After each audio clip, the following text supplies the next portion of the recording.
স্বাগত নিউজ 24 সংবাদে আপনাদের সাথে আছি রাশেদ ইমাম। করোনা সংক্রমণ বেড়ে যাওয়ার কারণে আবারও লকডাউনের সিদ্ধান্ত নিয়েছে সরকার। সড়ক যোগাযোগ ও সেতু মন্ত্রী জানিয়েছেন সোমবার থেকে 7 দিনের জন্য এই লকডাউন কার্যকর হবে। এদিকে জনপ্রশাসন প্রতিমন্ত্রী জানিয়েছেন জরুরি সেবা দানকারী প্রতিষ্ঠান এবং শিল্প কারখানা ছাড়া সকল অফিস আদালত এ সময় বন্ধ থাকবে। শাহ আলী জয়ের প্রতিবেদন। গত কিছুদিন ধরেই দেশে করোনা সংক্রমণের হার আশঙ্কাজনকভাবে ঊর্ধ্বমুখী। প্রতিদিনই শনাক্ত রোগীর সংখ্যা বাড়ছে রেকর্ড পরিমাণে। গত কয়েকদিনে শনাক্তের সংখ্যা 5,000 ছাড়িয়ে উঠেছে 6,000-এর ঘরে। এমন বাস্তবতায় দ্বিতীয়বারের মতো সারা দেশে লকডাউনের সিদ্ধান্ত নিল সরকার।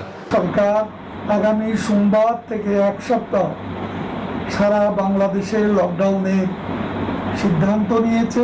লকডাউন চলাকালে শুধু জরুরি সেবা দেয় সে ধরনের প্রতিষ্ঠানগুলো খোলা থাকবে, আর শিল্প কলকারখানা খোলা থাকবে, যাতে করে শ্রমিকরা স্বাস্থ্যবিধি মেনে এবং বিভিন্ন শিফটিং এর মাধ্যমে তারা কলকারখানায় কাজ করতে পারে।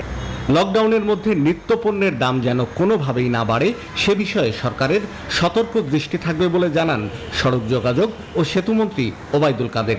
বাজার অস্থির করা যে কোনো অপপ্রয়াস সরকার মেনে নেবে না। কোনো ধরনের সিন্ডিকেটের কাছে বাজার ব্যবস্থাকে সরকার জিম্মি হতে দেবে না। রমজানকে সামনে রেখে ও দুর্যোগকালে আমরা ব্যবসায়ীদের সহনশীলতা ও সংযম প্রদর্শনের আহ্বান জানাচ্ছি। করোনা ভাইরাসের সংক্রমণের কারণে বাংলাদেশে প্রথম সরকারি ছুটি ঘোষণা করা হয় 2020 সালের 26 মার্চ থেকে 4 এপ্রিল পর্যন্ত, যা পরবর্তীতে 7 দফায় 30 মে পর্যন্ত বাড়ানো হয়েছিল। বাংলাদেশে এই সময়টিকে আনুষ্ঠানিকভাবে লকডাউন বলা হয়নি, তবে সরকারিভাবে সাধারণ ছুটি হিসেবে উল্লেখ করা হয়েছিল। শাহ আলী জয়, নিউজ 24, ঢাকা। দ্বিতীয় দফায় করোনা সংক্রমণ শুরু হলেও খুলনা মেডিকেল কলেজ হাসপাতালে প্রয়োজনীয় লিকুইড অক্সিজেন প্ল্যান্ট চালু করা যায়নি। মন্ত্রণালয়ের স্বাস্থ্যসেবা বিভাগের অনুমোদন না পাওয়ায় দীর্ঘদিনেও লিকুইড অক্সিজেন ট্যাঙ্ক স্থাপন ও প্ল্যান্ট রুম নির্মাণ কাজ শুরু হয়নি। এতে করোনা রোগীর সংখ্যা বাড়তে থাকায় চিকিৎসা সেবা ব্যাহত হওয়ার আশঙ্কা দেখা দিয়েছে। খুলনা থেকে শামসুজ্জামান শাহিনের তথ্যচিত্রে ডেস্ক রিপোর্ট। করোনার প্রথম দফায় খুলনা ডেডিকেটেড হাসপাতালে মুমূর্ষু রোগীর ক্ষেত্রে কয়েকটি বড় সিলিন্ডার থেকে একত্রে পাইপের মাধ্যমে অক্সিজেন সরবরাহ করা হয়। লিকুইড অক্সিজেন প্লান্ট না থাকায় ওই সময় প্রয়োজনের তুলনায় অনেককে কম অক্সিজেন দিতে হয়েছে। ফলে দ্বিতীয় দফায় করোনা চিকিৎসায় খুলনা মেডিকেল কলেজ হাসপাতালে জরুরি ভিত্তিতে লিকুইড অক্সিজেন প্লান্ট চালুর নির্দেশনা দেয় স্বাস্থ্য মন্ত্রণালয়, কিন্তু দীর্ঘদিনেও এই নির্দেশনা বাস্তবায়িত হয়নি বলে দাবি কর্তৃপক্ষের। অক্সিজেন প্লান্টের জন্য যাদেরকে দায়িত্ব দেওয়া হয়েছিল তারা কোনোভাবেই তাদের দায়িত্ব পালন করেনি, এবং না করার কারণে আমাদের এখানে অক্সিজেন প্লান্টটা বসাতে পারলাম না।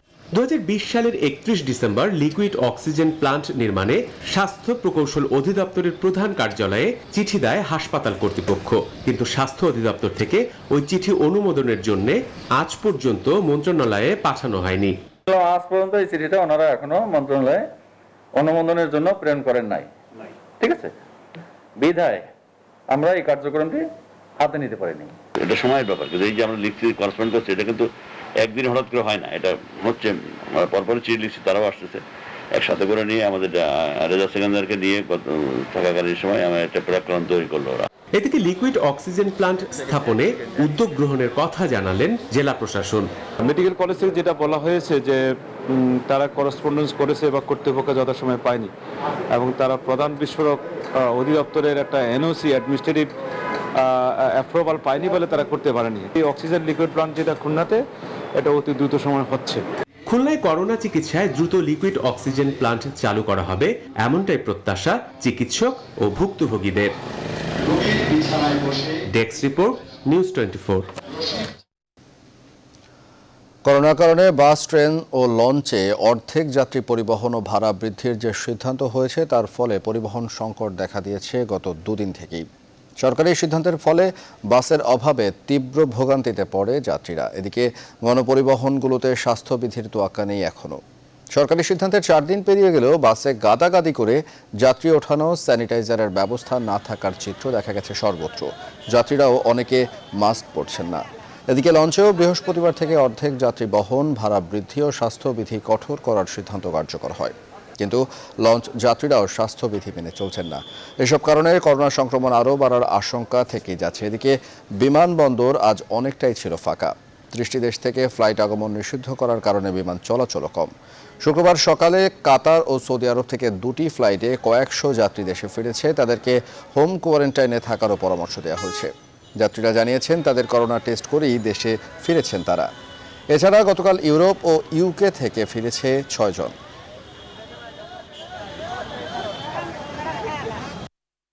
মাস্ক খুলে রাখছি, মাস্ক পরে থাকলে মানুষ মরে যাইব, নিঃশ্বাস নিতে পারতাছে না। এটা মরার একটা ওষুধ বাড়ি করছে সরকারে, গাড়ি ভাড়া বাড়াইছে। মাস্ক আছে, মাস্ক পরি নাই, মাস্ক পরি নাই, কাজের লাগে আসে বসে রয়েছি। আমরা গরিব মানুষ কি করবো? আমরা বাসায় বসে থাকলে তার কাজ করলে না, বসে থাকলে তো আমাদের টাকা দেবো না। গাড়িতে হচ্ছে 40 জন ছিল, এখন 20 জন। পরে 20 জন আমরা কি করবো? আমরা কিন্তু গাড়ির জন্য ওয়েট করতেছি, গাড়ি কিন্তু সরকার বাড়ায় নাই, এই জন্য আমরা খুব কষ্টে আছি। ওরা অ্যানাউন্স করতেছে ডিস্টেন্স মেনটেন করার জন্য, কিন্তু কেউ শুনতেছে কেউ শুনতেছে না। আমরা বাঙালিরা অত বেশি দূরত্ব থাকে না। হ্যাঁ, এরা বলতেছে দূরত্ব থাকার জন্য। সারা দেশে সোমবার থেকে লকডাউনের ঘোষণা দেওয়ার পরও স্বাস্থ্যবিধি মেনে চলার চিত্রে তেমন পরিবর্তন আসেনি। স্বাস্থ্যবিধি মেনে চলার ক্ষেত্রে রাজধানী ও চট্টগ্রাম থেকে আজকের পরিস্থিতি জানাতে যুক্ত হচ্ছেন আমাদের সহকর্মীরা। শুরুতেই ঢাকা থেকে মাসুদা লাবণী যুক্ত হচ্ছেন আমাদের সাথে। লাবণী, স্বাগত আপনাকে। লাবণী, ঘোষণা করা হয়েছে 7 দিনের লকডাউন সোমবার থেকে। এই ঘোষণা আসার পর এই মুহূর্তে রাজধানীতে স্বাস্থ্যবিধি কতটা মানছে মানুষ, কি দেখছেন আপনি?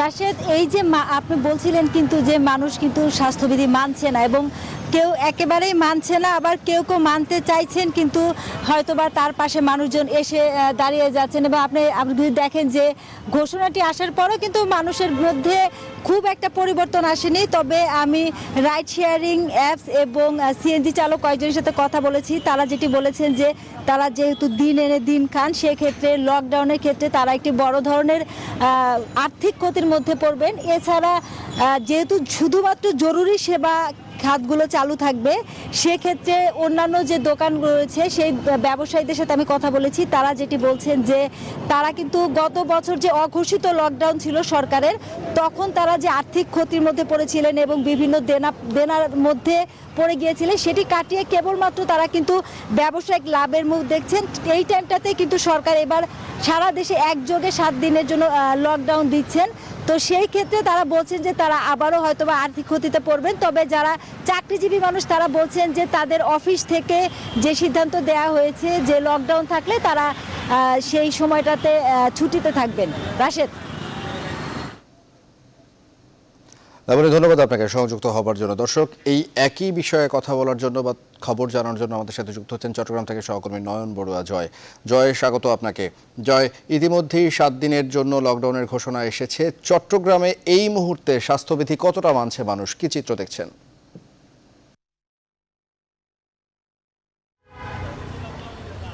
ধন্যবাদ রাশেদ। এর আগের ঘন্টায় কিন্তু আমরা দেখানোর চেষ্টা করেছি, আপনি যেমনটা বলছিলেন, কিন্তু আসলে ঢাকার সহকর্মীও যেমনটা বলছেন তেমনি আবার যে 7 দিনের লকডাউন ঘোষণা করা হয়েছে, কিন্তু সোমবার থেকে সেই লকডাউনের আওতায় থাকবে পুরো দেশ। কিন্তু দেখা যাচ্ছে এখন থেকে মানুষ কিন্তু সচেতন নেই, তার কারণে কিন্তু সংক্রমণের হার কিন্তু চট্টগ্রামে সবচেয়ে বেশি বাড়ছে।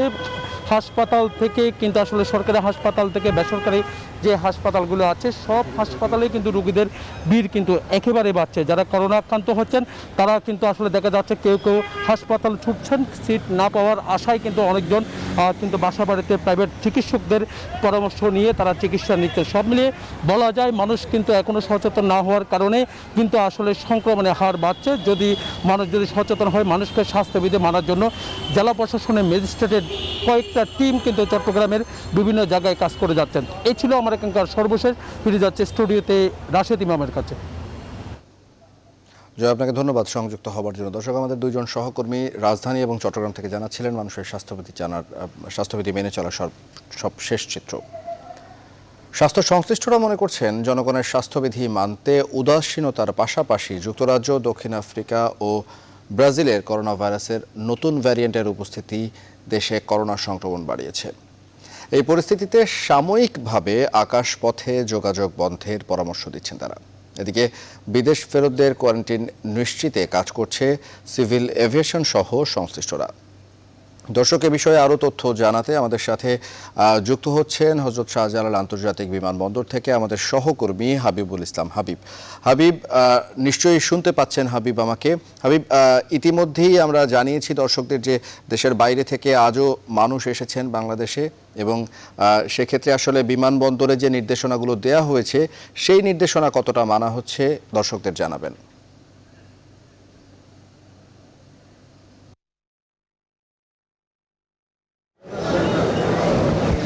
রাশেদ, ধন্যবাদ আপনাকে।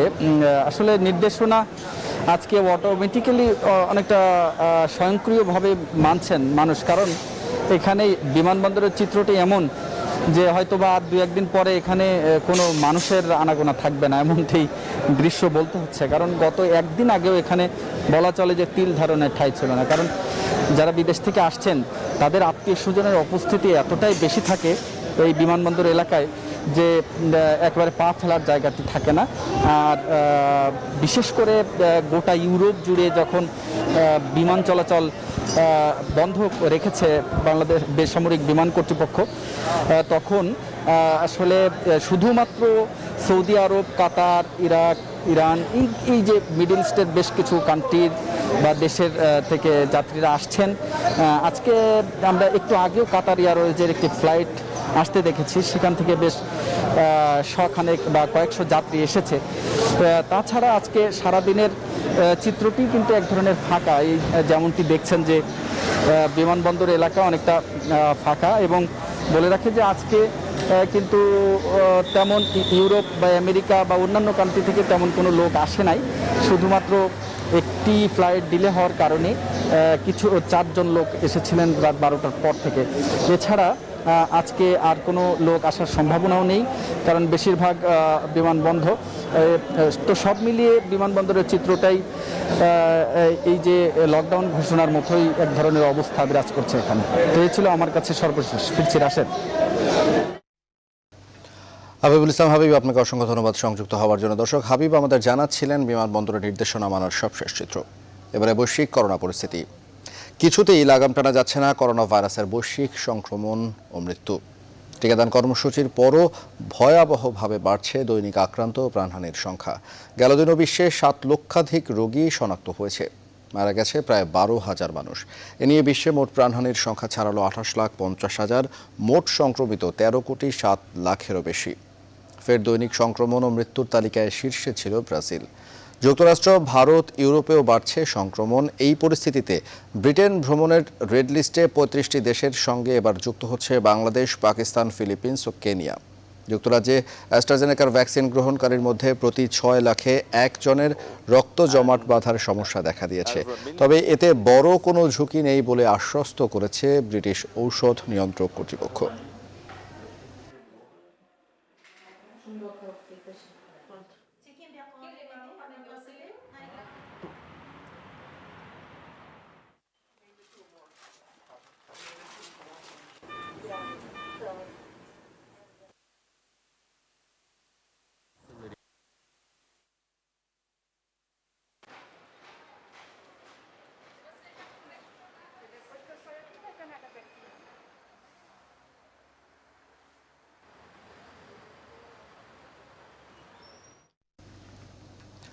দর্শক, করোনা সংক্রমণ বেড়ে যাওয়ায় আবারও লকডাউনের ঘোষণা দিয়েছে সরকার, এবং এই লকডাউনের জন্য বইমেলা, আসলে চলমান বইমেলায় কি হবে সে বিষয়ে বিস্তারিত জানাবেন আমাদের সহকর্মী সুকন্যা আমির।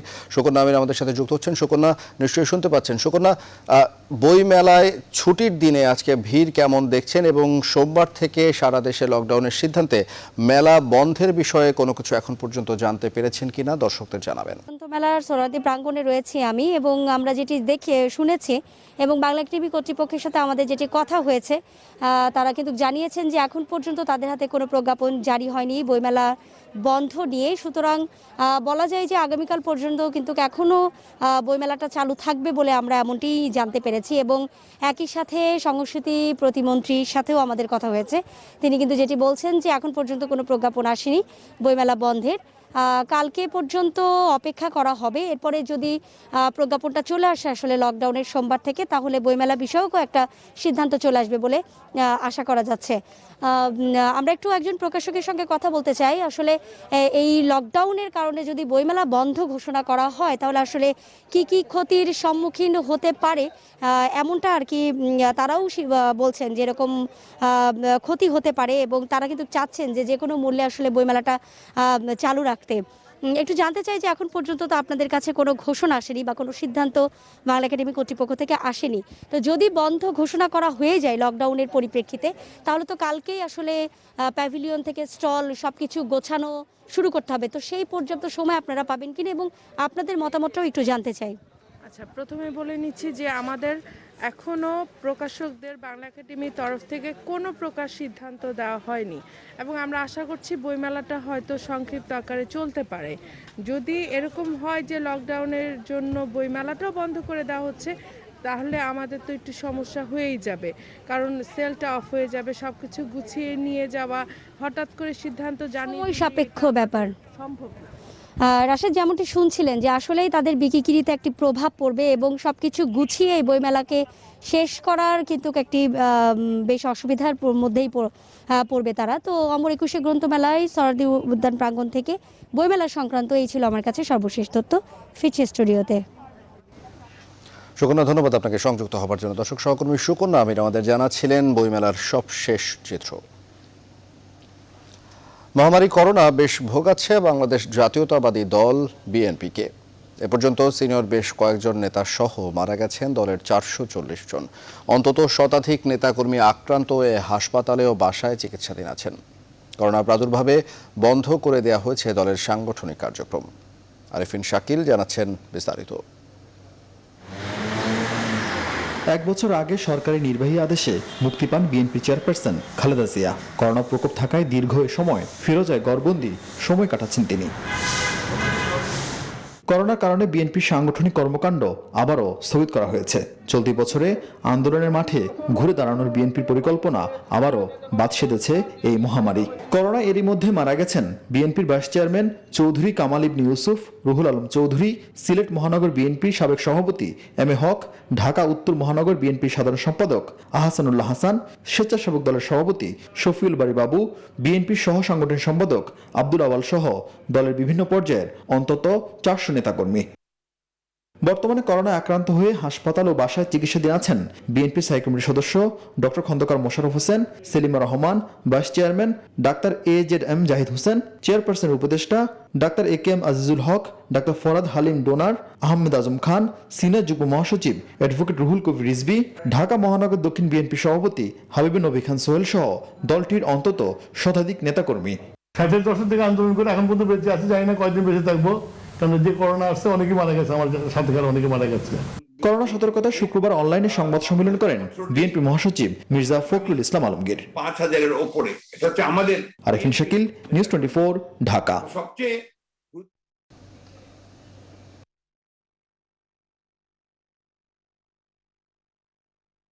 দর্শক, দিনের সংবাদের সময় হলো বিরতির। আরো সংবাদ নিয়ে ফিরছি, সঙ্গে থাকুন।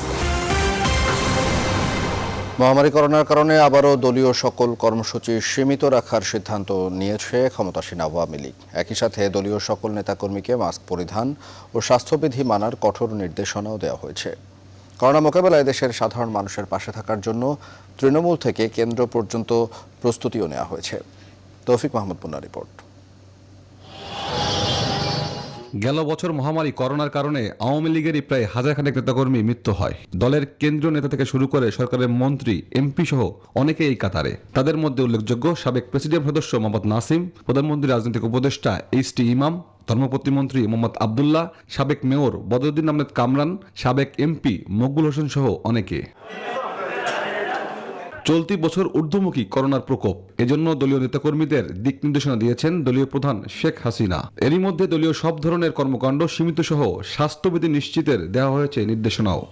আমাদের সাংগঠনিক কর্মকাণ্ড এখন একটু সীমিত আকারে হবে এবং সেটা স্বাস্থ্যবিধি মেনে স্বাস্থ্য সুরক্ষা নিশ্চিত করেই আমাদের যতটুকু করা সম্ভব ততটুকু করা হবে। মাস্ক পরতে হবে, হ্যান্ড স্যানিটাইজার রাখতে হবে, ডিস্টেন্সিং বজায় রাখতে হবে। কোনো অবস্থাতে বাইরে বড় সমাবেশের দিকে কেউ মনোযোগ দেবেন না। নিজেরা স্বাস্থ্যবিধি সুরক্ষার কথা ভাবুন। সাংগঠনিক দায়িত্বপ্রাপ্ত নেতারা ইউনিয়ন, জেলা, উপজেলা সহ সকল নেতাকর্মীদের এ বিষয়ে নির্দেশনা দিয়েছেন। তা আমরা ইতিমধ্যে আমাদের মাননীয় সভানেত্রীর এই নির্দেশনা দলের সকল জেলা উপজেলা পর্যায়ে পৌঁছে দিয়েছে। সকল সহযোগী সংগঠনের কর্মীরাও তারাও এটা ইতিমধ্যে পৌঁছে দিয়েছে। আবারও অতীতের মতো আওয়ামী লীগ সহ সকল সহযোগী সংগঠন মাঠের থেকে জনগণের পাশে কাজ করবে। একজন মানুষের পাশে দাঁড়ানো এটাও কিন্তু সাংগঠনিক কর্মকাণ্ড। একজন দুস্থ মানুষের পাশে দাঁড়ানো এটাও কিন্তু সাংগঠনিক কর্মকাণ্ড। ক্রাইসিসের সময়, সংকটের সময় দায়িত্ব হচ্ছে সাধারণ মানুষের পাশে দাঁড়ানো। করোনা পরিস্থিতি নিয়ন্ত্রণে আসলে আবারও দলীয় স্বাভাবিক কর্মকাণ্ডে যাবে ক্ষমতাসীন আওয়ামী লীগ। তৌফিক মাহমুদ মুন্না, নিউজ 24, ঢাকা। ব্রাহ্মণবাড়িয়া রেল স্টেশনে হামলা, ভাঙচুর ও অগ্নিসংযোগের পর পুনরায় ট্রেন চলাচল শুরু হলেও অনির্দিষ্টকালের জন্য এই স্টেশনে সকল ট্রেনের যাত্রা বিরতি বাতিল করা হয়েছে। কর্তৃপক্ষ বলছেন, প্যানেল বোর্ড সহ সিগন্যালিং ব্যবস্থা অকার্যকর হয়ে পড়ায় স্টেশনটিতে সব ধরনের ট্রেনের যাত্রা বিরতি বাতিল করা হয়। এদিকে হঠাৎ করে ট্রেন চলাচল বন্ধ থাকায় দুর্ভোগে পড়েছেন সাধারণ যাত্রীরা।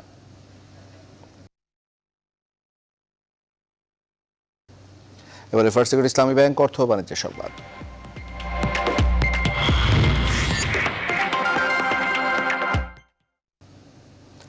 চলতি বছর বৈশ্বিক পণ্য বাণিজ্যে প্রবৃদ্ধির পূর্বাভাস সংশোধন করে বিশ্ব বাণিজ্য সংস্থা WTO চলমান মহামারীতে 2020 সালে 5.3% রেকর্ড পতনের পর চলতি বছর 8% প্রবৃদ্ধির পূর্বাভাস দিয়েছে সংস্থাটি।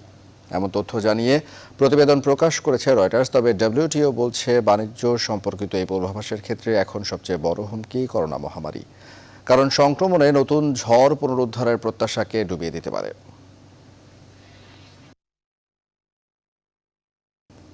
সংবাদের সময় হলো আরেকটি বিরতির, সঙ্গে থাকুন। বিরতির পর আবারও স্বাগত, দেখছেন দিনের সংবাদ। এবারে আন্তর্জাতিক প্রসঙ্গ।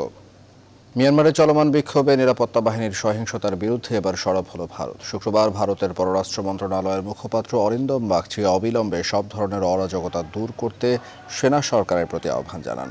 সেই সঙ্গে সাধারণ নাগরিকদের স্বার্থে দেশটিতে গণতন্ত্র পুনঃপ্রতিষ্ঠার দাবি জানান। এর আগে আন্দোলনকারীদের ওপর নিপীড়ন বন্ধের আহ্বান জানিয়েছে জাতিসংঘ সহ অনেক দেশ। তবে মিয়ানমারের পরিস্থিতি এতটুকুও বদলায়নি, বরং এখনও নিজেদের সিদ্ধান্তে অটল রয়েছে জনতা সরকার, যদিও এতে থেমে নেই বিক্ষোভকারীরা।